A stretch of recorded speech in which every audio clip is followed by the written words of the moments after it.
Dol, Linog, Ginginid, and Ayun are just few local terms for earthquakes, while pagputok ng bulkan, pagtuga kan bulkan, paglupok sang bulkan, and pagbuto sang bulkan refer to volcanic eruptions in some of the Philippine languages.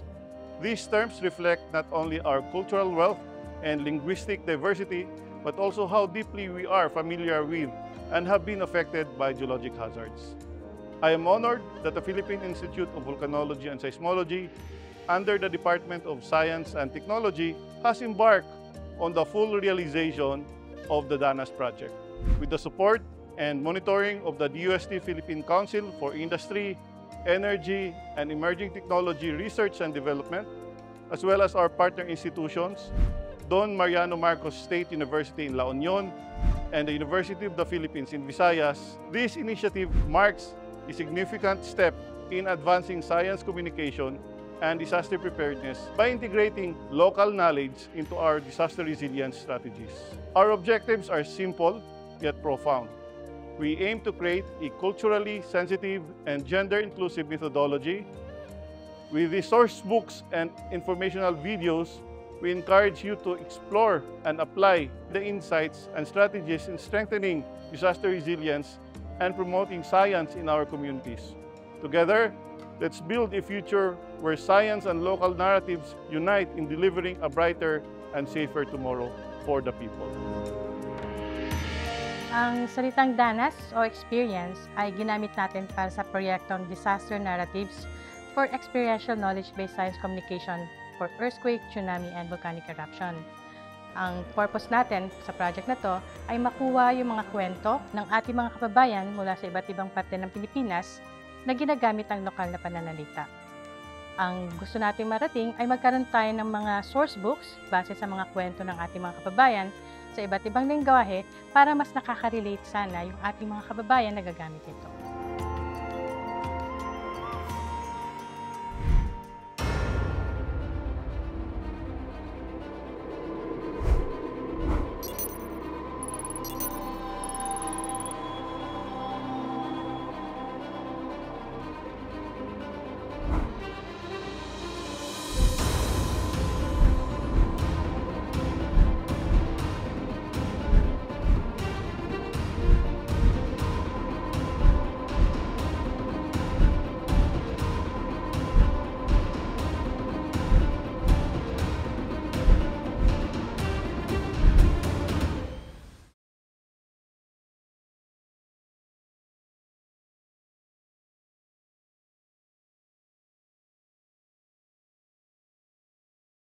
Ay ano talaga namin yung buga ng apoy, bugan at saka yung mga gabok.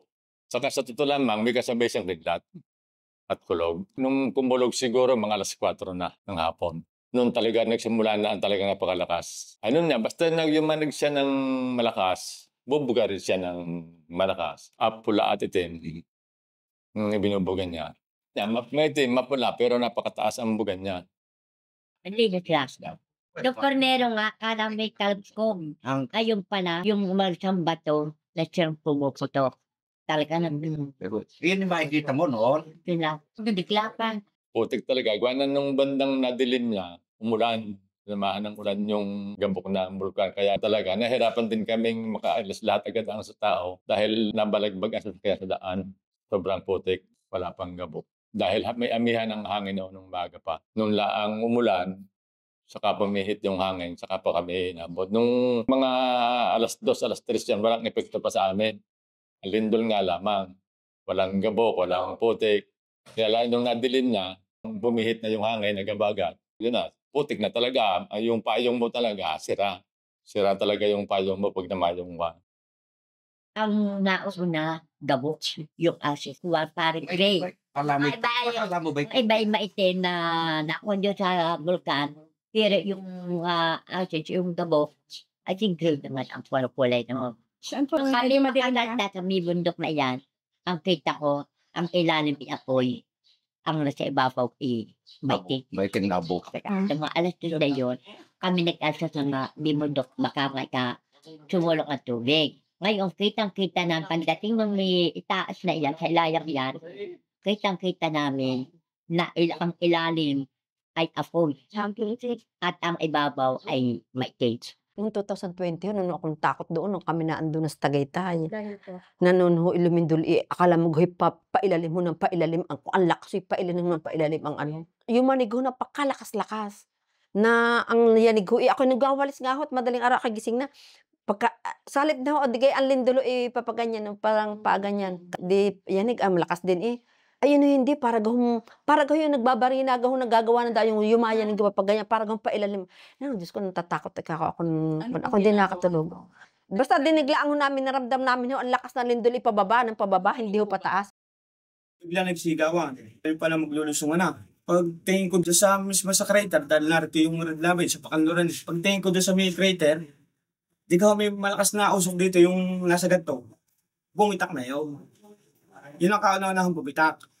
Kaya nagsigawan yung mga tao. Ay, kung nakita ho namin, abot ho ang sabog ng batong buhay na may baga. Nakita ho namin yung nasabog na parang mga kuwitis na mapupula, yung pala ho, baga na. Pagtaas nga ho, biglang maglalaglagan, mag-iiba't ibang direksyon. Ay, di kaya lang napansin namin ang dagat ay umalsa dahil may mga lusong, yung bayuhan, yung lusong, saka yung mga basta at balsang gayan, ay malayo ang naabot. Siguro may 100 meters kaya pa para malayo ang naabot ng balsa.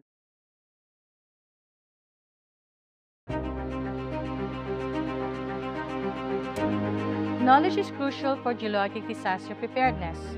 The dinosaurs books provide clear, local language descriptions of earthquake and volcanic hazards. By understanding these hazards through the lived experiences of survivors, you are taking a vital step towards disaster resilience. Use the dinosaurs books and additional resources to enhance your geologic disaster preparedness.